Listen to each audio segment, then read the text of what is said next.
This week's episode is sponsored by Samsung. You're listening to the B&H Photography Podcast. For 50 years, B&H has been the professional source for photography, video, audio, and more. For your favorite gear, news, and reviews, visit us at bnh.com or download the B&H app to your iPhone or Android device. Now here's your host, Alan Weitz. Greetings and welcome to the B&H Photography Podcast. My name is Alan Weitz. And I'm Jill Waterman.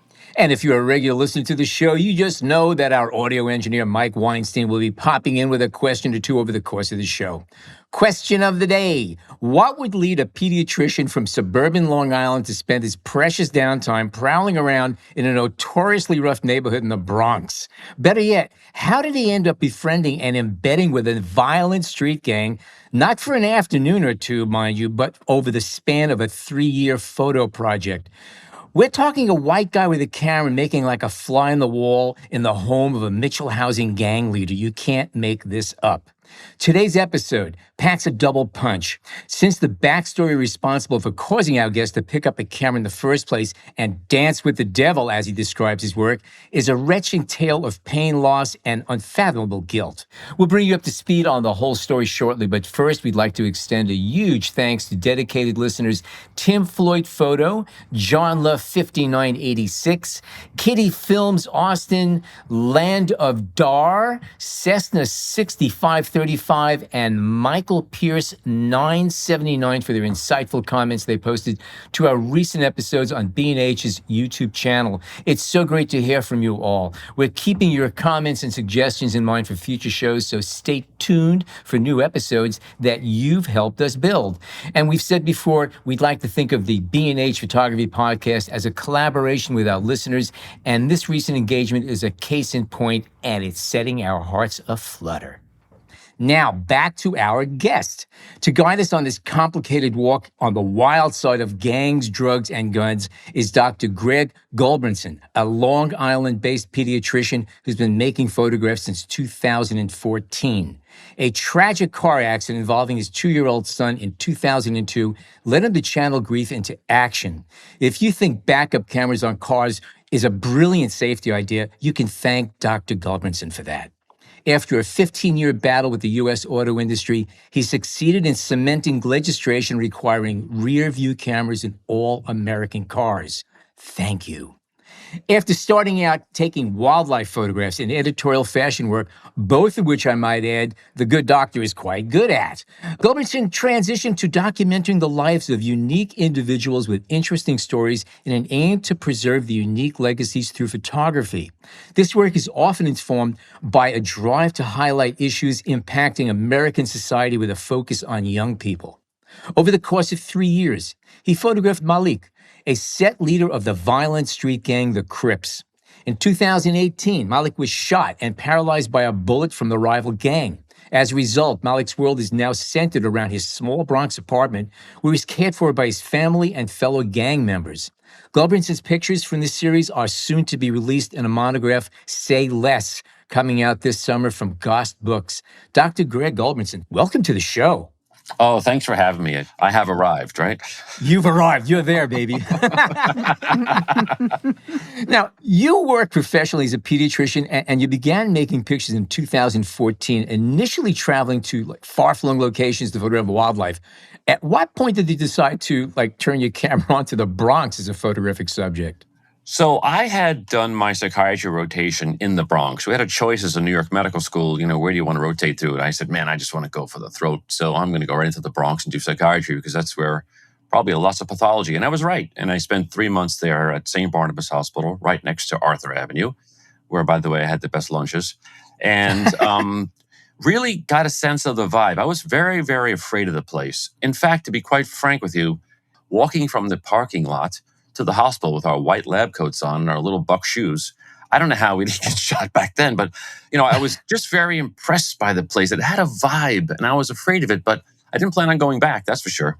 So you were aware of the dangers of that area. I mean, it's a hotbed of violence. If that's what you're looking for, that's where you go. Absolutely true. Now, as a white guy from the suburbs hanging out in Bronx street corners, you had to stand out like a sore thumb, honestly. How did you initially go about finding subject matter and individuals willing to be photographed in an environment, let alone even willing to talk to you? You know, at one point, my wife said to me, "Why do you have to keep going so far to take pictures?" She missed me, and, I missed her. So it was like, all right.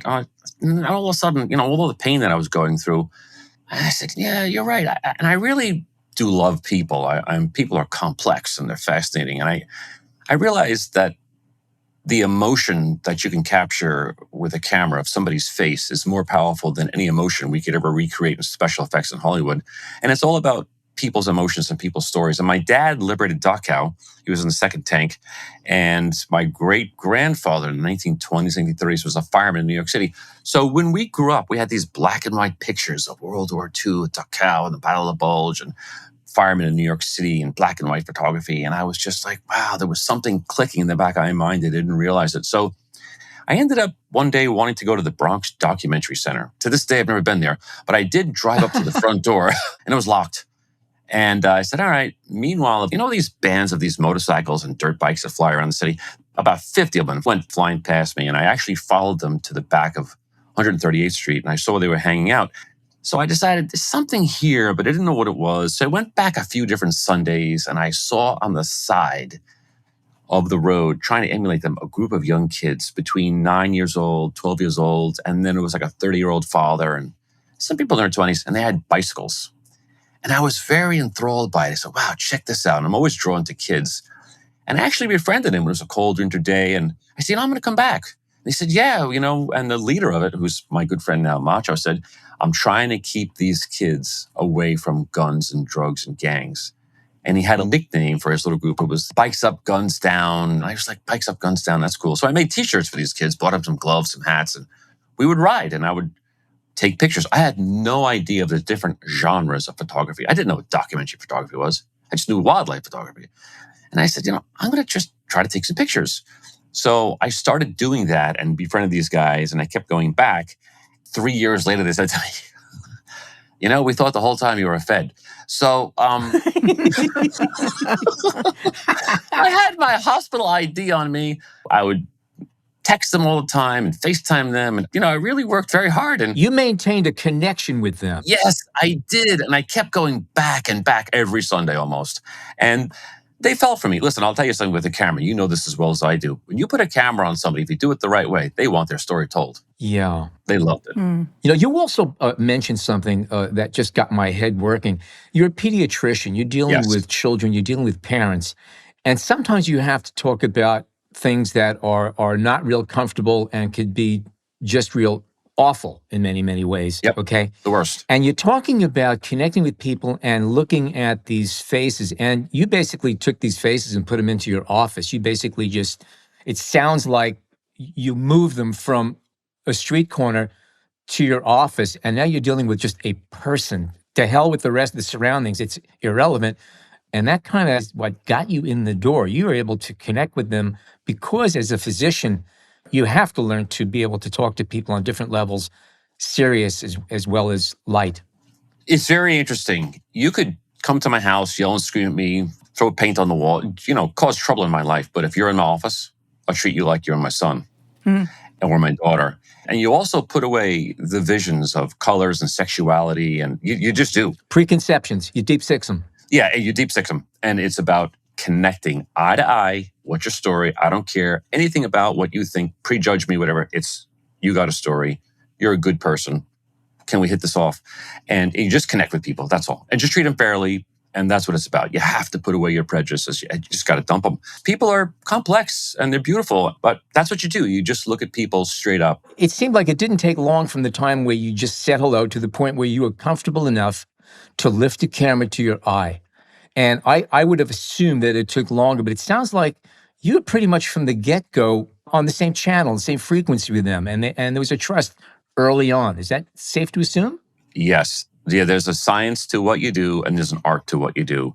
And With photography, when you're talking to people, it's really mostly art. You have to be able to read people and look at people and body language and your facial expressions. Because in my office, we see about 24,000 patients a year. I see about 80% of them. So, you learn how to read people and how to treat people. And I see everything in the office, right? All kinds of people.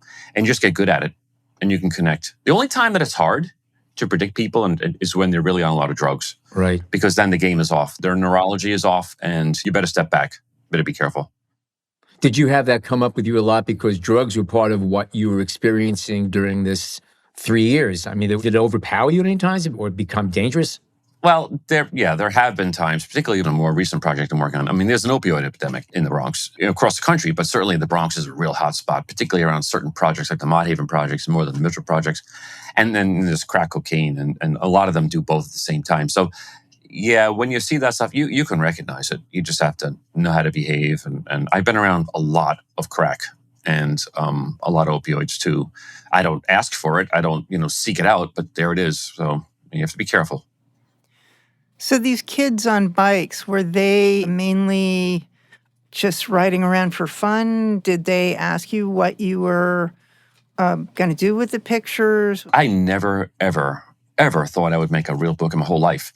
I really do work full time, guys. I'm working 6 to 7 days a week. And I just said, I'm going to make a personal book. And I did. It was called Ride Out. And they were so happy. And I remember when I actually made the book, I met a bunch of them down at Penn Station. And they were just so proud and so happy. But from the beginning, the young people, they trusted me. Look, you don't ask the wrong questions. Right. You don't say, is there a gun in your backpack? I mean, you have to assume there's guns in a bunch of backpacks, but you don't ask them that question. You have to behave a certain way. And they'll let you say, there's a lot of tricks. You have to know the people at the top. So I knew right away to make good friends with Macho. Macho was in charge of this particular gang of bikers on 140 in Brook. He runs the block. I went right to Macho. We had a very good friendship. He's actually come over to my house a few times since then. And I brought actually one time a bunch of these kids to my house for a pool party in the backyard. So they knew that they could trust me. So Macho, there's a ostensible reason that he's working with these kids, which is Yes. get him out of trouble and get him into something more productive. Was that his MO, and was he successful? That was Macho's MO for quite a while, and he was very aggressive at it. He did run that corner and that block, and everybody knew. And at that time, a lot of the different groups of bicycle riders would meet in certain parts of the Bronx, and it was picked up on Instagram, and everyone would know where the ride-outs are going to start. And a lot of them would start there, and I would photograph while I'm on my bicycle. He worked very hard at making sure that those kids were not going to get into the gangs and into the guns, and he was good about it. So I decided to work with him. I said, you know what? He's good. He's good for kids. He's good in the community. I'm going to spend time with these guys. This is a good thing. Wow. What kind of photo gear are you carrying around when you're up in the Bronx? Okay, I started off with a Nikon 810, and I would mount on my chest a little mount where I could put the 810 on with I think it was a 24-70 zoom, and I would just ride no-handed down the street following these guys from the northern part of the Bronx down to the lower part of Manhattan, with police cars and police scooters following us the whole way. And they knew not to bother me, and I always stayed in the back third of the pack. Don't go to the back of the pack. Don't go to the front of the pack. That's where the trouble is. Go to the back third so you can watch what happens. And we would go through Times Square. If you really want to have a fun time, ride with these guys through Times Square. It's pretty funny on a Saturday afternoon. Everyone cheers them on. It was a wild time for sure. It was a special time. How did you transition from the bike riding kids to your other project with the gangs? After a while, I realized, okay, this is fun. Other people are doing the same thing. I see them on Instagram. I never really see a strong picture coming out of any of this. Maybe one or two, but it just wasn't right. And I eventually said to Macho, why is there so many people in the Bronx riding around in wheelchairs? He said, those are spinal cord injuries. And I figured, all right, so car accidents, and they were hit by cars walking across the street, because you see a lot of that. And then people fell out of buildings, whatever. And then, no, they've all been shot. And I said, all right, enough. Enough of this bikes up, guns down. What is actually going on here? I said, Macho, why don't I photograph everyone in this community who's been shot and is still alive? You want to do that? And he said, I'll introduce you to some people. And then he came to me one day and said, one of the riders he used to ride with, he was shot recently and he's in a wheelchair. And I said, that's it. I want to meet him. So I went up to Malik's apartment with a mutual friend of ours named Flip. And he was in the Crips. And I said, hey, it's Dr. Greg here and wanted to meet you. And there he was, stiff as a board, handicapped in his bed. And he was paralyzed from the chest down. And I said, they told me about you. I said, I didn't think you were actually as ugly as you are. And I knew right away, because when I use lines like that, you could see us laughing. And I said, all right, I got this. We're going to hit it off. So we started working together slowly. And there were times where I would come in twice a month. There were times I wouldn't go in for 6 months. And then eventually I got more and more into it because it was a bit of a scary thing, but I knew to make friends with him, to make friends with his mom. His mom, Iana, runs the block. And to make friends with a guy named Murder. His real name is Dion. And these people were the kingpins in that little neighborhood. So I knew to really befriend them and take care of them and get along well with them. And then it slowly built over time. And eventually, when I would visit Malik, at the end of every single visit, to this day, because I still visit him often, he says, I love you, Greg, as I'm walking down the hall. And I just say right back at you. So we built up a very good relationship. Very complicated, actually. Is it safe to assume that your relationship with Malik and his mom is one of the reasons why perhaps your camera was not robbed from you during the course of the 3 years? Do you think that had anything to do with it? Because it seems to me walking around with any kind of camera gear, ultimately someone's going to pop you over the head for it, is my guess. I was thinking about it because you guys have a lot of very wonderful street photographers in Manhattan on these shows. And there's such a good group of them down in Midtown and Lower Manhattan. What they're doing to me is risky, right? I don't feel comfortable just walking someone with a camera and taking their picture. So I admire those people. I have to marry you first. And then I'm going to take pictures. That's my style. I'll do one story forever. So I did know that it was a smart idea to get involved with her. For instance, one time there's, you probably know this, Word on the Street. That's a YouTube channel. That's actually the feds. And they feature gang stories all around the country from Alaska to Florida. And you might know that's one recent one about the ABG, which is the little set of the Crips that we're talking about here today. Right. And that one goes over Malik and his shooting. There's several of them. There's another one coming out. But some of those people actually think, it's an individual driving around doing these things. And I'm like, wait a second. You guys think it's one individual? That's the feds making these videos. They're all around the country. So one day I was walking up 138th and I heard someone coming up behind me and I decided to move faster. And this is like 2 PM on a busy street. And I could hear him on the left side and all of a sudden it was on the right side. I said, okay. So I moved to my left and the person made a diagonal turn across the street going towards the bodega where I'm ultimately going to go. So I decided to walk straight across the street and I watched and I knew where I was going. I was going to really my home zone for sure. And as I walked into the bodega, that same guy came up behind me and says, listen, you got to get out of here with that camera. You making these videos about these gangs. You're a bad guy. We're going to take you out. Malik's mother's boyfriend was in the bodega at the time. He ran out. I since refer to him as my security guard. I went outside, quickly left, took a picture from my car to see who it was, and got out of there quick. And I called Ian, I called Murder, I called a few people and said, listen, this guy just came after me. And they said, who? So I sent them the picture and they said, we got you. And his name was Bad Vibes. And I had met him before and they went out and settled the score. That's all I can tell you. So Bad Vibes doesn't cause any problems anymore. But they actually thought it was me making, words in the street. You've seen those videos? They thought it was me. So hold on. So Greg, just because I'm flummoxed here, what do you mean by the feds? Because I do know that YouTube channel and I saw the video that you sent us earlier. Do you mean to say that that's the FBI? Yeah, from what I've been told, that's not the New York City Police Department because they're doing Bridgeport, Connecticut. They're doing Detroit. They're doing Anchorage, Alaska, Florida, California. So that's not a local little channel. It's got to be the federal government. And if you watch them closely, there's a lot of messages in there about trying to clean up your life. You could be like this basketball who came from these projects and this basketball player did really well and he joined the NBA and he made something out of himself. You'll see those little messages stuck in there. Yeah. I had a friend who spent several years photographing the Roma gypsies, and he'd fly over once or twice a year. And he learned early on to always carry extra cash because part of the deal was they invariably would steal his cameras from him within a day or two.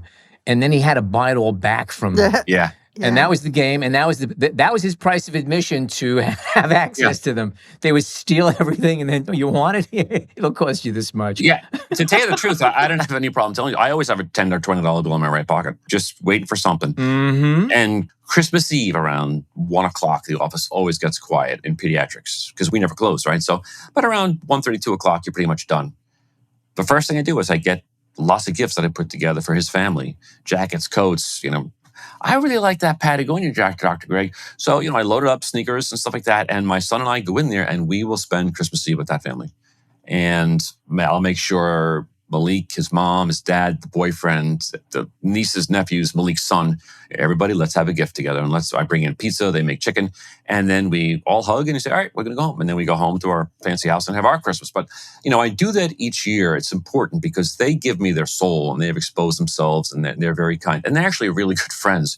So, that helps too, I guess. I don't pay anybody off. But I do always have, like I said, a $20 bill in the pocket. You never know when something's going to happen. Just get them off your back. Yeah. Well, the 800-pound gorilla is that no matter who you're friends with, you're friends with Malik and his mom, but Malik got popped and he's paralyzed. So it can happen even to the top brass. Whatever you want to say about what precautions you take, it's dangerous. Yeah. And you made a choice to live your life in such a way that you feel it's enriched by this experience, even at the expense of perhaps a little bit more risk. It's worth it. Yeah, I think with the arts, if you look at a lot of the artists, and you know this better than I do, background trauma tends to bring out incredible work, right? So I think that's one of the reasons why I turned to that. It's definitely dangerous, and I would not recommend people do this. But there's just a way to do it. There's lots of rules that I follow. There's lots of things that I tell myself, stay in the zone. There's certain things you just don't do. You don't photograph food pantries lined up. People they have a lot of pride. You don't ever do that. I don't do random street photography. Like I said, I have to have a relationship with someone. You also have certain eye contacts. Never, ever point in the Bronx. Do not point. Do not raise your hand. So, Greg, how long was it after you met Malik that you started photographing or pulled out your camera? I think probably the first day, maybe I took one picture of him in his kitchen looking out the window, and then I decided to come back. That first time I was really there, spending time with him just for that purpose. His mom was changing him and was lifting him up into his wheelchair. His mom is amazing. She changes his diaper, changes his catheter, dresses him, and picks him up, puts him in the shower. Now, she doesn't always do it by herself, but she can do all those things. So that was the first picture. It's almost like a Christ-like picture where she's reaching for him on the bed and the wheelchair's on the side. And so back then, I was using the Nikon 810 and I had a Profoto flash, and I'd flash with a big Zeiss Otis 28 millimeter. I was not carrying small stuff at all. Eventually, I switched over to Leica, the Q2 monochrome, and I just sneak it under my jacket. It's so much easier. But that's how I started taking those pictures. And I would do it randomly. I didn't like to say I'm coming in at 3 o'clock. I didn't like telegraphing my patterns. I don't think it's a good idea. Right. But would you let them know, like, I'm coming today? Sometimes I would, and sometimes I wouldn't, because I just thought it was a good idea not to tell people what you're doing. Mm-hmm. And if I ever got to my car, parked my car, and ever put a camera bag in there and had to leave the car temporarily, I would have to move the car. I didn't want anyone to even know I had camera gear in there. Right. Although if you park right in front of his place, nobody touches the cars because they're all watching. It's all their cars. So his street itself has no car theft. But the other areas, you have to be very careful with your movements. Yeah, always have to realize people are watching you. And if they're not, just pretend they are and just behave accordingly. Whew, man. I have a question about Malik's mom. Now, she grew up in the apartment that you were in. Is that correct?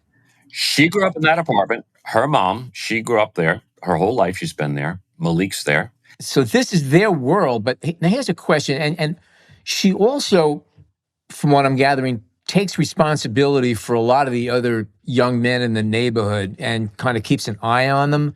She takes them in as quote unquote mom when they're out there by themselves, is what I'm gathering.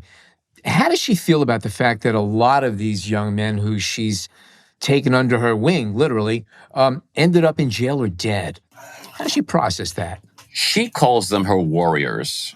And she said, this is the reality of my life. I live in the hood. This is tough stuff. Cassius in the book was 6 years old, being raised across the street by a drug-addicted mom, and Yana didn't approve of it. She went across the street one day, grabbed him by the arm and said, "He's mine. You don't know what you're doing." She raised Cassius. And then there's Malik. So they were raised together. And on the weekends in the summertime, she said she would wake up sometimes when they were younger and there'd be 8 to 10 boys sleeping. There'd be boys sleeping in the closet because they knew they could rely on her to take care of them, feed them. And that's just, that apartment, 4G, was always the hotbed. And so this is her thing. She doesn't know any other way. I'm quite taken by that. I really, really am. She married Sean. He's in the book. Sean is second generation crack dealer. His mom used to make the crack. Sean learned how to make the crack. He shot somebody when he was 13. He was arrested at 13 by pulling a big Uzi out on an FBI agent. Eventually, he ended up going to Supermax prison. I believe it's 3 generations of crack dealing. I don't know if he does it right now. I can't say that. But, he did tell me that there's 3 generations. And that's all they know. That's what they know. So that's the zip code. It's hard. Were there any situations you avoided taking pictures of or walked away from because it was just too dangerous, or the legality was just more than you wanted to deal with? So, there are certain situations that I won't do, but there's one that pops out. One time in Harlem, there was a funeral for one of his buddies that was shot. And I said, okay, I'm going to try to get to that funeral. It was a wake, actually. And when you're shot in New York City, the city pays for your wake and funeral. They get up to $5,000. But it takes a long time. So the bodies kind of sit around for a while, and it's weeks later it happens. We're out here in the suburbs, it's quick. So when I went to the wake, a lot of people outside, and I didn't look like I was very invited, which is fine. But I remember when Malik did show up, I was waiting for him for a long time. There was probably about 80 people outside, and I walked over to him, and he gave me a look, and he said, "Greg, not today." So I walked away quietly, got in my car, and it turns out about a half an hour later, there was a massive fight. No one pulled a gun. It was a big, big fight. So he said, "Just get out of here. It's not going to work." So he knew. Wow. He knew. And he knew you well enough to say, "Leave." Get out. Which is good. No, I don't push buttons. If you tell me leave, I'm going. That's just, there's a line. If someone doesn't want to take a picture taken, I don't take it. I don't think it's going to work anyway. So there's plenty of other people to take in the world. If they say no, it's no. Always respect their decisions. Yeah. Did you see a lot of outright, obvious police interventions in this zip code? Or were you aware of attempts at trying to really deal with these multi-generational systemic problems? I tried 3 times to contact the police because I also wanted to have photographs from their perspective. So I contacted the Manhattan headquarters downtown and the precinct house twice. And I always got nope, nope, nope, nope. So I never really got a chance to see what was going on. And when I had arrived at the house, the police had just been there, or the FBI agents would show up. And I was there a couple of hours after they walked to the apartment. It says, "We found out who shot Malik." And he was sleeping. He told his mom, and then she went and told him. And there's a picture in the book where he's actually being told, "Jose Kanan shot you." And he's like, "Who's that?" So he was a hired gun that the gangs, one of the opposing gangs, hired to take him out. They're still after him, by the way. They still want to take him out. That's why when I'm with Malik, he only goes certain places. We can only go certain places. We have a real small zone that we can travel in. Otherwise, he will be taken out. That's the theory. Boy. Wow. So when you're hanging out with Malik and the gang, and it's a small room, and they're smoking pot or whatever, do you ever get a contact high? Are you into hot boxing? Yeah. Well, I've tried so many times. No, I know that photographers, I remember listening to Annie Leibovitz talk about this, and I just love her. And she was saying, when I was at the Rolling Stones, we did what the Rolling Stones did, and, good for her. But to tell you the truth, I've never smoked anything, and I've never had a cup of coffee. So, yeah, that's true. So, no, and it never asked me to. But I've seen so much pot. Sometimes the bags are so big, it's like the size of my leg, and there'll be 4 or 5 bags of the stuff. I'm like, wow, look at that. So, no, it never was brought up.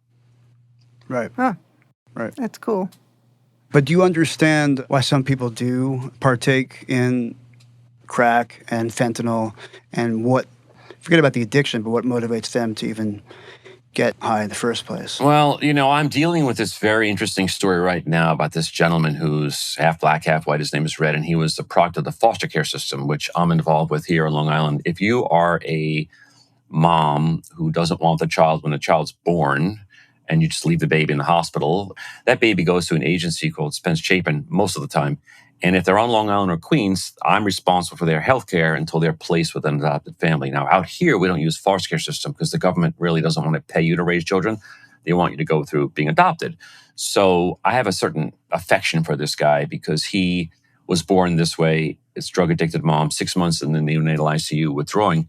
And he ended up being taken in by a foster care family. And by 13, he was addicted. He just couldn't help it. He had that just incredible draw. I'm around the people who just are already doing it. And it's very complicated. No one wants to get in those situations, but the physiologic craving is incredible. Yeah, I mean, the withdrawal from opiates, it's been communicated to me as, the worst possible physical experience that you can have. Recently, I was with Red, and we were about Bill said 144, and he said, we got to go check on KB, one of the other guys he does drugs with. And Red does a lot of fentanyl. I said to him one day, what's going to happen if someone gives you fentanyl? You keep doing all this heroin. He says, no, I only do fentanyl. I said, you got to be kidding me. So we went over to the Mitchell projects and we went up to the 20th floor. This is one particular building. And there was KB lying down. He looked like he was dying. And he said, Greg, I got to give this guy some drugs because I got to save him. He's not going to make it. I was like, what? What is going on here? Sure enough, they injected him and he came back to life. It was like putting air in a balloon. The physiologic craving is incredible. And the withdrawal of the stuff they're doing now. Now they're doing angel dust or PCP with the fentanyl. And you should see the behavior. And when they crash, all hell breaks loose. Yeah. Do you carry Narcan around? I do. Always one in the pocket and always one in the camera bag. Always Narcan. Have you had to use it? Not yet. I certainly know how to use it, and I've taught people how to use it, but I haven't. The Narcan is very available there. Most of them have it on them, and you really need to have several because most of the time you're going to use at least two. Right. When you use Narcan, you have to be careful because they will get very angry that you got them out of their high, and they'll start biting you. So, use it, step back, and see if you have to use it again. Yeah, I know all about it. I just haven't had to do it of recent. Boy, the things we learn in this podcast, I can't. My pencil is smoking away here. I can't sharpen it fast enough. I know before we go for our mid podcast break, we touched on it a little bit, but I just want to go back towards the end of your documentation in 2022. You said there were a couple of intense incidents that made you feel that your luck might be running out as far as safety. Yet you're still up in the Bronx photographing, albeit with different subjects.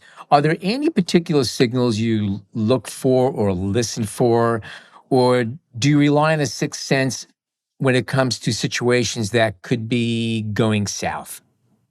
So there's definitely a sixth sense that I rely on, but it's not good enough. So I also have informants. And in the book, you'll see a woman named Jo. She does Malik's hair. And she is on the floor above. And I've relied on her friendship for a long time to give me the word on the street. And also Ayana will tell me stuff straight out. And then there's other people on the street, Murder, Flip, these different guys. And they'll be like, Greg, you got to stay low. Be careful because everyone's starting to get nailed. And the word's out that they think Malik is ratting everybody out. So the thought was at one point, they took everybody down. Everybody got arrested because all of a sudden Malik's room got real quiet over a period of a couple of months. I said, Malik, what's going on here? He says, my guys are all gone, everybody except me. And I thought he was going to go into jail. And his mom said, Greg, please, I know you're good with your camera. Malik, the judge is, they probably want to put him away, but they cannot take care of my son in the type of wheelchair that he has at Rikers Island or any prison. He is going to die fast. There are certain things you have to know about people that are in wheelchairs. And when they have these bed sores and they have open sores, which Malik has a lot of, the periphery of those sores are prone to a certain type of very aggressive skin cancer. And two of the guys in the book have died from cancer that are in wheelchairs very fast. So Malik has a lot of maintenance. He gets catheterized 3 times a day, his diaper changing, a lot of high-end maintenance. And she said, he will die very soon in prison. I want him home with me. This is his prison. She said, can you help me? And I said, all right, I'll tell you what. Let's stop everything and let's you and I work together. I'll make 10 8x11 prints of what is involved with caring for your son. And you can give them to your lawyer. And we're only going to tell the truth. It has to be honest. And whatever happens, happens. I said, but I think in the world of fair judgment, if you're guilty, you're guilty, and you need to do your time. And I'm guilty of backing over my son, and I did my time. So I said, I'll help you. And one night after I did all these things, took about 2 weeks, I really got in there with her. And I put them in a manila envelope. And after work, I went in there about 8 o'clock at night. I says, Iana, here you go. This is for you. Give it to your lawyer. And she gave me a hug. She said, I love you. Thank you. I just want him to be home with me. And he stayed home. But during the time when the people were disappearing, I did get the word, you got to get out of here because it looks bad. Don't be associated with him for a while. Eventually, I have all of the court records and all of the copies that the judges have, every single thing that happens with everybody that's in jail, whether it's Cassius or Do-Rag or Do-Man or X, Taco. I have a report of everything that ever happened in all of their meetings with all their lawyers. And it turns out that he actually didn't really rat people out as far as I know. And the people on the street said, you know what? Looks like he didn't really rat everybody out. It seems like you're okay again. So I just kept going. I never really stopped. I just kind of slowed down, but I did avoid the place for a little while. Took a little pause. But yeah, that's what happens. Iana said something very interesting to me once, because after a while I said I need some video footage, and I decided I don't know anything about how to take video. So I had this Nikon Z9. I said, well, I know I can do it, so I better learn how to use this Ferrari because it's a pretty complicated camera. And I went on YouTube and I learned a few things. So the videos that are on my website, there's 4 of them. I actually I filmed them myself, and I had a friend edit them. So they're really very amateur, but I think they do the job. But in there, when I was interviewing them, they said very different things than when we had the camera. And she told me, I am so thankful that my son is paralyzed. I am so thankful that they shot him, but he didn't die. And I said, well, how could you say that? He's in a wheelchair, and we worked on this project talking about what's involved with caring for him. And she said, do you know what would happen if he wasn't shot? He would have blown his whole world up. The whole place would have been taken out. Thank God he's under control and he's living under my roof and I can take care of him. She honestly said that. Whew, wow. So, when he was active, I think he was really, really bad guy. And if you watch closely at the end of my first video, I asked him at the end, just before he says, I love you. I said, Malik, do you know why you got shot? What's the background story? It's the only time I ever asked him. And he scratches his eye and he says, I don't know. And I'm telling you, from a physician's perspective, watching his body language, he's not telling the truth. Right. He's not telling the truth. Yeah. And that's where Say Less came from, because, I never asked. And I was there to take pictures. And if they said something, I heard it and I wrote it down. Otherwise, I'm not asking questions, because if I cross that line, I'm not going to be invited back. And Say Less also means we know what you mean. We know what's going on. So just don't talk about it. Right. If you know, you know. And that's it. But this is kind of curious for me. Did you have a motive? Did you have a point, a real overarching kind of destination or kind of thing that you wanted to achieve with this work with Malik? Yes. So, yes, absolutely. That's the $1 million question. So when I backed over and killed my son, the number one killer of children in America were automobiles. Okay? So I did not do this by myself. Jeanette Fennell was Kids in Cars, and she had been working on this project. And we did not even know at the time how many children were being backed over, because when you're backed over as a 2-year-old or a 65-year-old and above, it's on private property or parking lots. It's not on public streets, so it's not a statistic. The DOT isn't aware of what was going on. Ooh, that's interesting. Wow. Okay. We had to set up a database figuring out, okay, wait a second, how many kids are actually being killed here? And it turns out it was over 200 a year, 18,000 times backed over. And they were, most of the time, people live, but they were seriously injured. We only counted the mortality. So there was a problem. And I was a large part of helping figure that thing out and putting the cameras in the cars, and was bipartisan. So now, fast forward to today, the number one killer of youth in America, give or take the last year or two, it goes up and down, are guns. And it's the inner city, mostly Black, also Hispanic communities in these projects. And that's the reality. In fact, it's in today's New York Times. There's a whole data section on there and with very specific statistics. So I decided, okay, we're going to make something out of this. When you go and pick up a daily newspaper in New York City, whether it's a daily news, whatever it is, just scan it, which I do most of the time. Every day, there's at least one shooting scene in there, and it's usually police tape with police officers, and sometimes an inset picture of the victim and or the shooter. And I was like, wait a second. It's the number one killer of kids. I'm photographing these bikers. I've got someone that was shot. What the heck is going on? Are you kidding me? How do they live? What is it like? Where do they live? Do they have families? Do they go to church? Do they worship? What is going on? Who are these people? So then I decided to go with the camera and say, wow, this is what it's really like. It's about narcotics and it's about having guns because you have to be on the offense and you have to be on the defense. It's about living with mommy and respecting mommy and having children. You know, it's very, very complicated. So I don't have the answers, but as a Northwell Health System physician, I trained at Northwell. Michael Dowling is the leader of the entire health system. He was the person who sat on Governor Cuomo's side during the entire pandemic when every day at noon, when Cuomo would get on there and talk, Michael Dowling sat next to him. Michael Dowling is a very powerful person, and he is my, quote, boss, although I'm not necessarily an employee. He is still my boss. I trained under him, and he's a good guy.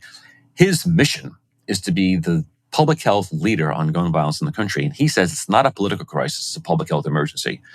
So I wanted to make this book. I wanted to try to expose what is going on. We keep talking about it, but what does it look like? Right. And why do you do it? Right. If I was born into the military projects, I wouldn't be in medical school. I'd be carrying a gun too.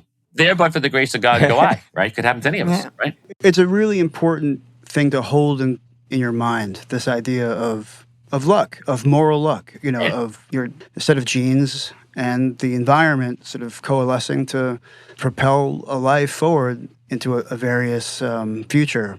And it also helps with understanding people as complex individuals who we owe an open heart towards, to hearing their story, to not dismissing people as just psychopaths. Right. Or one-dimensional. Exactly. Yeah. People are very complex, and it's not fair to put people in boxes. I think we all try to do that to understand people. And it's just not a good thing to do. It's not fair. People are complex. And the beauty of photography and the photographers that you have on your podcast is that these people are using cameras to try to tell stories and show the world and in their interpretation. And it is a magical thing to be able to try to understand people with a camera, or at least understand a part of them with a camera. I'll never understand completely Malik, even though I spend a lot of time with him. But I've done a good job telling his story, and he and his mom are extremely thankful. Yeah. He wanted his story. People are like, how'd you do it? Who else would tell his story, honestly? Who? There's nobody else knocking down the door to tell his story. People want to run away from him, not to him. Right. Right. It's very interesting. And this is a lesson that I had to learn because, I came to photography through the back door.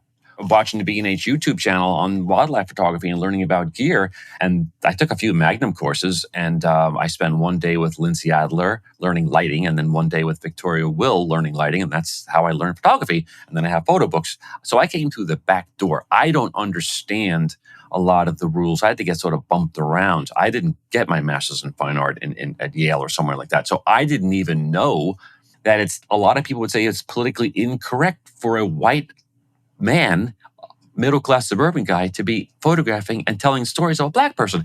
So I was very sensitive to that, and that sometimes made me pause. But at the same time, around the corner is this pastor, and this 86-year-old black pastor, and she's in this little old church, which is a broken-down deli from the 1980s when the Bronx was burnt out, and you had a deal back then. The government would give it to you if you promised to make something useful out of it.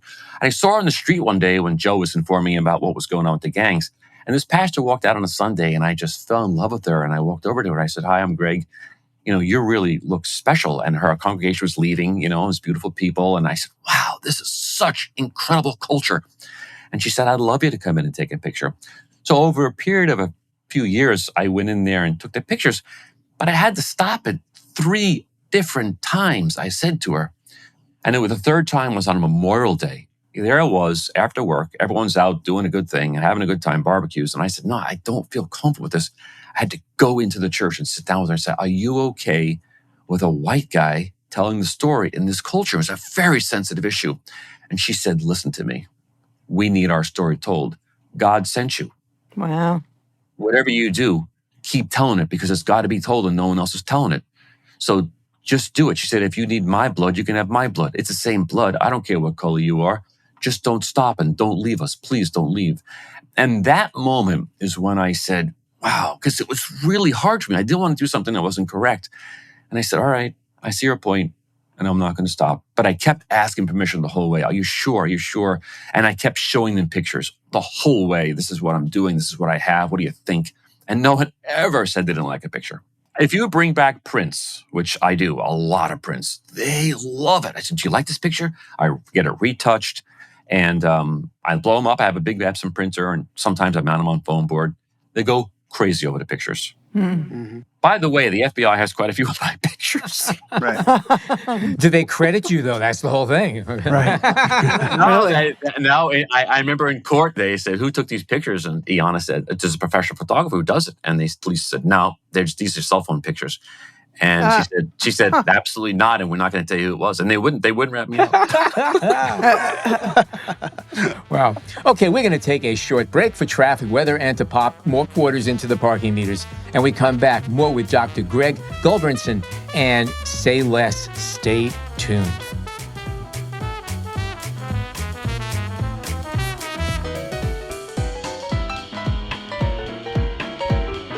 Save time, gain space with all the right cards in the right place when choosing from Samsung's extensive line of memory products.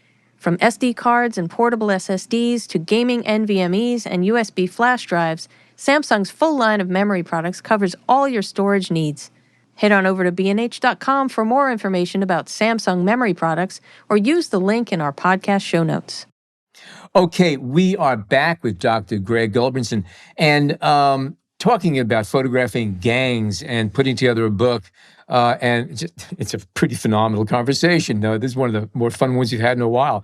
I have a question. You work with a past guest on this show, former editor-in-chief of Life magazine, Bill Shapiro, on editing and planning for your book. At what point in your documentation did you team up with Bill, and what kinds of insights and assistance did he provide? So back in 22, I decided I was going to make another personal photo book. I didn't think I was worthy of having a published book. So I was dealing with Sasha Wolf, listening to her podcasts, and she helped me edit some pictures for a different project. And I had called her one day and I said, can I please have the name of a printer who can make a nice book for me? And she said, why don't you reach out to Bob Tursak from Brilliant Graphics?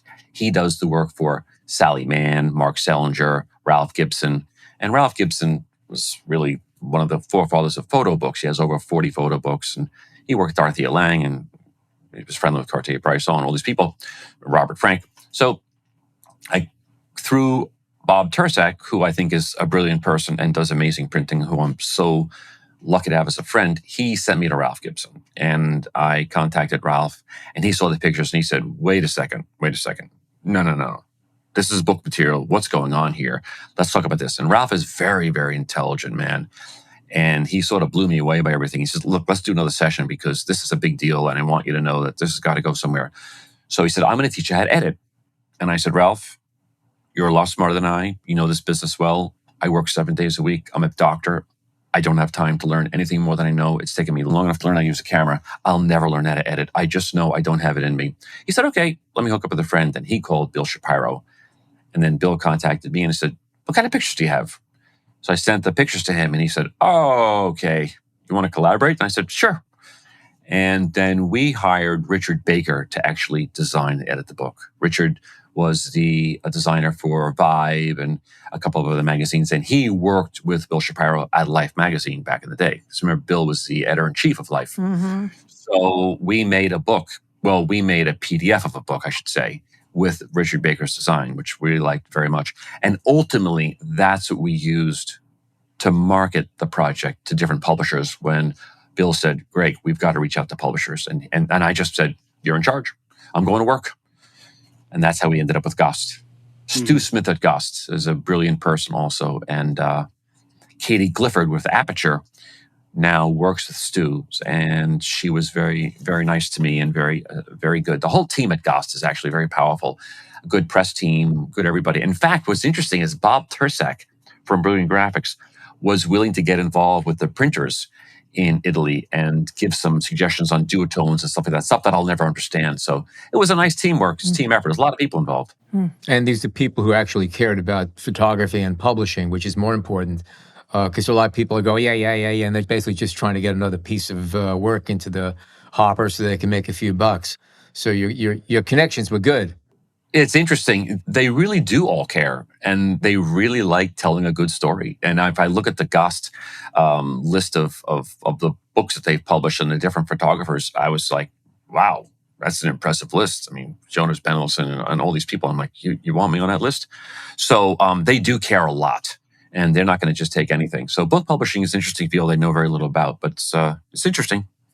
When it came to the publishing of the book, did you present any of the book designs or photographic selections to Malik or any of the other gang members? Were they part of the process, or at what point were they aware of it, and did they start seeing what it was all about?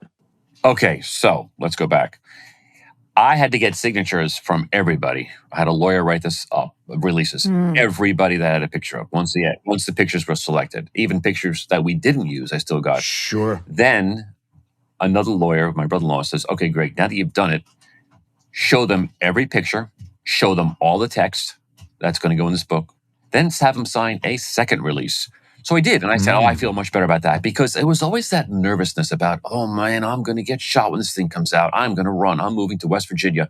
So I actually took my laptop in one night and I sat down and I said, look, these are the pictures. Can we all sit together and look at the pictures? They were so happy.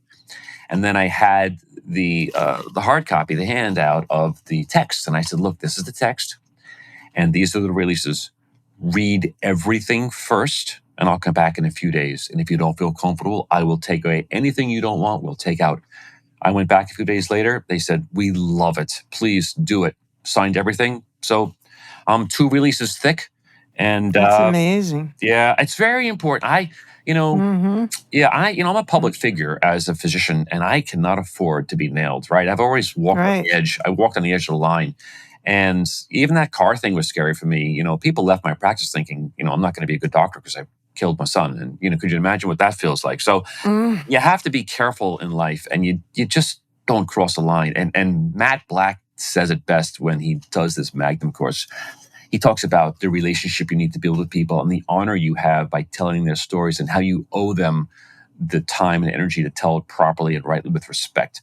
And because we all have our biases, And I always follow that mantra. I take so many notes when I listen to these lectures and these podcasts, even the ones that you guys do. I write down these copious notes and I study them at night sometimes, just to try to do things right, because that's how I learn photography, So here's a question. You mentioned a little bit earlier something about taking notes when you were hanging out with the guys. Did you actually? Sometimes I would actually write something down. A lot of times I go into my car and write it down, or I dictate it into the phone, just to remember who said what to whom. I have lots of pages of notes, particularly with the gentleman I was photographing. There's a section there of just people in the neighborhood who were shot, who were not part of Malik's little group, but in the neighborhood that were shot. And I had to remember their names, what year they were shot, what their story was, who was thrown under a car, who was shot twice. So I had to write these things down. And I did take copious notes. I'm a big note taker. I do that. I did not do any background research for any of this project, although I do research everything in life and my other projects, but not this one. This one was just follow it by the seat of my pants. And what about when you were in the midst of photographing? I mean, there are pictures in the book that are very much posed portraits. Were those actually posed, and did you go back and forth with the subjects? So the gentlemen particularly, like if you're watching some of the older gentlemen who were shot in the air, I say, hey, can I take a picture? I'm doing a little project. You're like, yeah, sure. They're look, they're not doing anything. I said, I'll grab the print, they want their story told. So I said, let's find some mixed light. Maybe you can stand next to the building. I want a little shadow coming across the side of your face, whatever. And other times it was just like, look, can I follow you guys around? And you'll see there's a scene in there where there's guys shooting heroin. So that is actually between buildings and these alleyways. All these buildings have little alleyways between them. You're going to walk through where the superintendents go, and there's like little caves down there. And you don't want to use a flash there because that light bounces around and it'll bounce up and there's many floors of people who will say, why is there a flash down there? And they'll just Right. call the police right away. So I just had someone hold an LED light, but they're doing their thing. I would never ask someone to do drugs. They're just doing their thing. And, Yeah. and you just sit there and say, you build a relationship and you have someone hold the LED light and you just quietly take the picture. Now with the monochrome Leica, to tell you the truth, I never use the flash again. That thing just goes, who cares about ISO? And Which one do you have? well, I have the Q2 waiting for the Q3. That's a hint to Leica, monochrome. Okay. And then I have the M11, which is much harder to use, because it's not autofocus. You have to dial it in. No, it's true. You autofocus before you take a picture. Yeah, bang, bang, bang. But the M11 is harder. But when it takes a picture, there's tears in my eyes sometimes. I just can't believe what that camera can do. Also, the monochrome. So I do everything in black and white. Although, my compositions, these stories are not really about color. If color involves composition, then it's part of the story. I need to take out my Nikon, I guess. But most of the time I'm doing hardcore, just tones of grays and whites and blacks. So I'll just use the black and white camera. Yeah, I use the monochrome, and again with a fast lens, and you just set the ISO up. There is no need for flash. No. It just sees forever. No, it doesn't matter. It's a perfect camera for the kind of work that you're doing. Yeah. But we've covered a lot of territory here. Before we wrap up, I want to briefly discuss a very different connection you have to the image making and public safety issues, and we've touched on it a little bit. Back in 2002, you lost your 2-year-old son in a really tragic car accident, and you channeled your grief into a hard-won campaign to get the American auto industry to install rear-view cameras in cars, which we now take for granted. This seems like a rather obvious and essential safety enhancement, but you faced a lot of headwind trying to get government legislation passed. Can you talk about how you dealt with your incredible sense of loss and guilt over the accident and transformed it into saving other people's lives? My life did end there. That was it. I was guilty of that. And ultimately, as part of the healing, my nickname is the Scarecrow Society, where people don't take blame for their actions. And I said, no, I'm taking full blame for my actions. I did this. I'm responsible. Now watch what I'm going to do. So I'm going to teach my children a lesson, and I'm going to do something productive here. So I actually joined this little effort with Jeanette Fennell and Kids in Cars and lobbied Washington, D.C. And George Bush right away made it the 2008 Kids in Cars Change for Safety Act to get this rear visibility standard set and to deal with it. Because back in the day, there was no visibility standards on vehicles. You could sell a car in this country with no windows and no mirrors, and it would sell. There were no standards on visibility. So we said, all right, we have to establish a rearward visibility standard, do some statistics, do some work, and then work with consumer union and then DOT and figure out, well, what's the safest way to deal with looking backwards? So Hillary Clinton, myself, and many other people, we would take an entire kindergarten class and put it behind a Chevrolet Escalade and sit them down, like 30 kids, and get in the car. Hillary Clinton would get in the car, I'd get in the car, and use all the mirrors, and you couldn't see one kid back there. So there's a problem. So the legislation was passed, but then it was stalled. So in the Office of Management of Budget, there's this other office, small little office that meets in the White House. And they go, it was a little committee, ORIF it's called, and their job was to make sure the government isn't wasting money. So there were two different leaders of that little group for those years, and they both said, nope, this is a waste of money. Who cares? What idiot would drive over their 2-year-old? That's what they said. I said, I would never drive over my kid. So it was a fight. I never lost a fight. And then that's when I picked up the camera. And I remember walking, trying to photograph snowy owls at Jones Beach, throwing up on the beach, because the lawyers told me, you're going to lose. It's not going to work, because we made this lawsuit to sue DOT. And I said, no, we're going to win. Something's going to happen. And I would walk with the camera. And I didn't even know how to use the 600 millimeter used lens I had. And I would just, cry and throw up and stuff like that. And eventually, time went by, and the lawsuit was going to happen on a Tuesday. We were set to lose, but it was going to take place in New York State. It was Gulbransen et al. Against the DOT. And Obama was in office, and he refused to get involved. He did not support it either, which was a surprise because they were very child-geared. Yeah, his wife was very, very geared towards helping children. But he said, I know it's got to pass, but I can't do it. So we sued him. And I was told, you're going to lose on Tuesday. But on Friday at 4:00, I got a call from the head of the National Highway Traffic and Safety Administration, said, be in your office with your family at 9 o'clock on Monday, and hung up the phone. And I said, bang, I got it. So, I get emotional about this. I called the lawyers in Washington and I said, hey, we're going to win. And he says, what are you talking about? I said, NHTSA just called me. And he said, we're going to have a teleconference at 9. And he said, what? The defense is not allowed to talk to the prosecution. I said, we'll win. Something happened. And it turns out there was an ignition switch interlock problem where General Motors, if you go back, knew, and the DOT knew, and the engineers knew that the ignitions made in certain General Motors cars were faulty and people were dying, and it was a hidden secret, and it was being exposed that week. So the following week on Wednesday, there was going to be a hearing about this, and heads were going to roll, and DOT was going to lose big time. And they decided last minute, we can't look like we're against people 2 times in 1 week. So we're going to lose the General Motors, and we're going to admit our mistakes and fix it.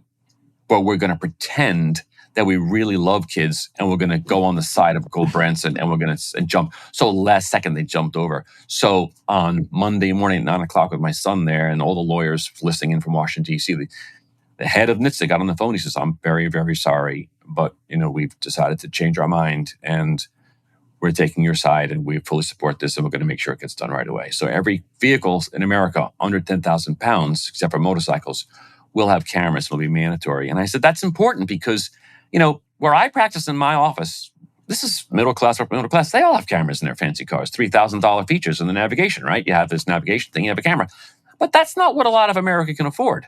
And this has to go to everybody. This has to go to every single person who can buy a vehicle. It's not fair. And eventually it would trickle down when people buy used cars. So that's actually how it happened. It was all about timing, and it was all about fighting, and it was all about trauma, and it was channeling my grief. And thank God for photography, because that's how I got through it. And it all involves cameras. It's the craziest friggin' thing. Yeah. Oh. That's amazing. I can't add to anything to this. Your story is just amazing. I'm in awe of how you take a truly horrible incident. I mean, I'm a father and a grandfather, and I'm listening to your story, and it's really hard for me to wrap my head around that. And I don't know how I would handle, let alone survive, going through that kind of experience. But I'm in awe of how you took it and you turned it into something that's constructive, and in fact has no doubt saved God knows how many lives so far, and will continue to do so. Yeah, it's awesome. So between your Bronx project and this, a life well spent, sir. All I can Thank you say. very much. Thank you. And thank you guys for your podcast and the education and all the voices you give to everybody, because it's really important. It's how we teach each other. It's how we take care of each other. Yeah. Yeah. If our listeners, no doubt, would like to see more of your work and catch up with what you're doing and stay abreast of it, where can they go to? So I'm a little bit dicey. So I have this website, which I'm going to have to update, which will be there. But really, if you want to know about me, I have this Instagram channel, and it was called Greg Gulbransen Peds, P-E-D-S, one word, one right across, Greg Gulbransen Peds. And that's where I was telling my pediatric stories. And then they said, well, Greg, you better make a photography page. So I made that, but, I don't know, my heart wasn't into it. So I decided to sort of combine the two, and it's sort of taking off because it's all about telling stories related to kids. And sometimes things are a little bit hard to mix match, but people seem to like it. So, there I am in action doing my thing, and there's links to the pictures, and I'll be putting stuff up about the book soon and giving more information. I have to time it for when the book comes out, and all, but that's what it is. And I'll just be out there doing my thing, grabbing my camera, taking care of my family, and most importantly, just taking care of children, trying to do the right thing by kids. Oh, Godspeed, sir. Godspeed. We'll be posting your links on our show notes so people can actually click on it and follow you and keep up with what you're doing. And thank you for giving us time today and telling us your story. It's truly inspiring and wonderful, very uplifting. Thank you. Well, thank you all so much. You're just wonderful people. Thank you, Greg. It was a pleasure speaking with you. You guys are class acts. Takes one to know one. Yeah. Now, if you are a fan of the show but not yet a subscriber, head on over to Apple Podcasts, Spotify, B&H Photos YouTube channel, or wherever you get your podcasts, and click subscribe. You can also find us on the Explorer blog, where we post photos from our guests along with our show notes. And please join us on Facebook at the B&H Photography Podcast group, where you can share your favorite photos and comments about the show. I'm your host, Alan Weitz. Jill Waterman is our creative producer. Episodes are recorded, mixed, and edited by technical producer Mike Weinstein, and our executive producer is Richard Stevens. On behalf of all of us, thank you oh so much for tuning in today. Thanks to Samsung for sponsoring this week's episode.